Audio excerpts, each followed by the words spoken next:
Pas largimit nga shtëpia e Big Brother Albania, rikthimi i Rogerit në studio ishte një nga momentet më të tensionuara të atij sezoni.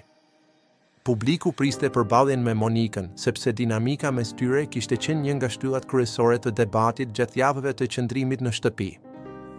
Dhe pikërisht ajo që ndodhi në studio nuk zhgënjeu pritshmëri për dramë. Me një ton të ashpër dhe të drejtë për drejtë, Rogerti ju drejtua Monikës me akuza të forta. Ai deklaroi se ajo e ka bërë lemë Shqipërinë dhe se e gjithë Shqipëria ka një opinion të keq për ty. Këto fjalë nuk ishin thjesht një reagim emocional i momentit, ato dukeshin si një grumbullim zhgënjimi, inati dhe ndoshta ndjenje padrejtësie që ai e kishte mbajtur brenda gjatë kohës në shtëpi. Sipas këndvështrimit të Rogerit, Monika kishte ndikuar negativisht jo vetëm në lojën e tij, por edhe në perceptimin publik. Ai e akuzoi për standard të dyfishtë, nga njëra anë, sipas tij, ajo kritikonte të tjerët dhe jepte opinione të mira për veten si e drejtë dhe e moralshme. Nga ana tjetër, ai pretendonte se ajo vetë ishte cop-cop, pra e paqëndrueshme dhe kontradiktore në veprime e qëndrime. Ishte një sulm i drejtë për drejtë ndaj integritetit të saj si lojtare dhe si figurë publike. Kjo përballje nxori në pah një element thelbësor të reality show-ve, luftën për narrativën. Brenda shtëpisë, çdo banor përpiqet të ndërtojë një imazh të fortit, viktimës, strategut, të drejtit moral. Jashtë shtëpisë, në studio, kjo narrativ përplaset me perceptimin publik dhe me analizat e opinionistëve. Rogerti, në atë moment, dukej se po përpiqej të rimerte kontrollin e historisë së tij, duke e zhvendosur fajin te Monika. Nga ana tjetër, reagimet e publikut ishin të ndara. Disa e panë si një shpërthim emocional të kuptueshëm, një burr i lënduar në krenari që kërkon të mbrojë imazhin e tij. Të tjerë menduan se akuzat e tij ishin të egzageruara dhe se përgjegjësia për largimin e tij nuk mund t'i faturohej vetëm një personi.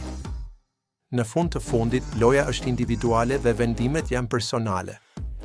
Përplasja mes tyre nuk ishte vetëm konflikt personal, ajo simbolizonte përplasjen mes dy stileve të forta, një qasje më tradicionale, krenare dhe impulsive e Rogerit dhe një qasje më strategjike, provokuese dhe psikologjike e Monikës.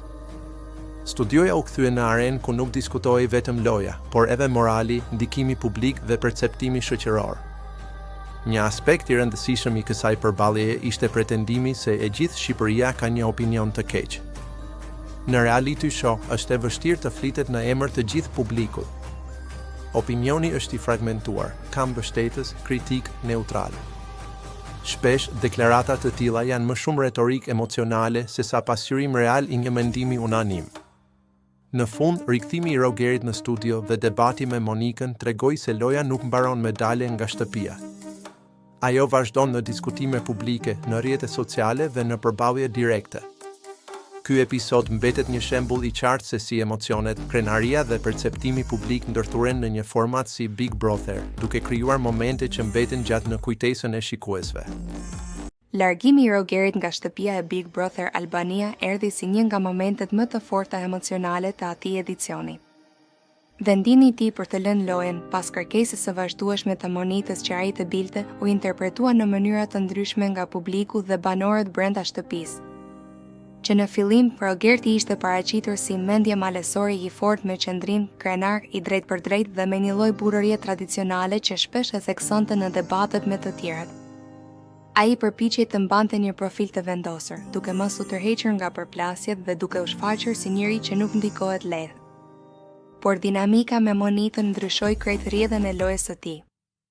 Monika, një nga figurat më të forta dhe më të komentuara të atij sezoni, ishte e njohur për strategjinë e saj të qartë, për mënyrën si provokante dhe si dinte të hynte në psikologjinë e tjetrit.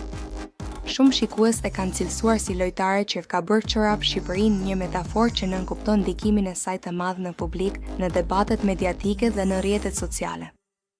Ajo krijonte situata, nxiste reagime dhe shpesh i vendoste të tjerët në pozita të vështira. Kur Monika filloi t'i kërkonte Rogerit që të dilte nga shtëpia, situata mori për masa të tjera.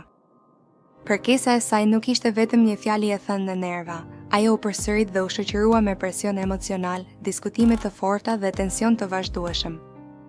Për një person që kishte ndërtuar imazhin e tij mbi forcën dhe qëndrueshmërinë, kjo u kthye në një sfidë të madhe psikologjike. Shumë e pan largimin e Rogerit si një rënje prej strategjisë së Monikës. Ideja që një burr me profil të fortë, që theksonte krenarinë dhe qendresën, u ndikua deri në pikën sa të largohej, krijoi debat të madh. Disa e interpretuan si dobësi, të tjerë si një akt krenarie, duke menduar se ai zgjodhi të ruajë dinjitetin e tij duke mos vazhduar në një ambient që e konsideronte të padrejtë ose të rënduar emocionalisht. Nga ana tjetër, Monika u pa si lojtare që arriti të destabilizojë një kundërshtar të fortë. Ajo e përdori presionin, debatet dhe fjalët si mjet e loje. Në reality show, psikologjia është po aq e rëndësishme sa strategjia. Kush arrin të ndikojë emocionet e tjetrit, shpesh fiton terren. Ky episod ngriti një pyetje më të gjerë: a është largimi dorëzim apo zgjedhje e vetëdijshme? Në një format si Big Brother, ku izolimi, kamerat dhe gjykimi publik janë të përhershme, presioni mund të bëhet i papërballueshëm. Edhe personat më të fortë mund të preken. Në fund, historia e Rogerit dhe Monikës mbetet një nga momentet më të diskutuara, sepse preku disa shtylla të forta të mentalitetit shqiptar: burërinë, krenarinë, ndikimin e gruas në raport me burrin dhe fuqinë e strategjisë në lojë. Pavarësisht këndvështrimit, është e qartë se dinamika mes tyre la gjurmë si brenda shtëpisë ashtu edhe jashtë saj, duke treguar se në Big Brother jo gjithmonë fiton ai që duket më i fortë, por ai që di të luajë më mirë me emocionet dhe situatat.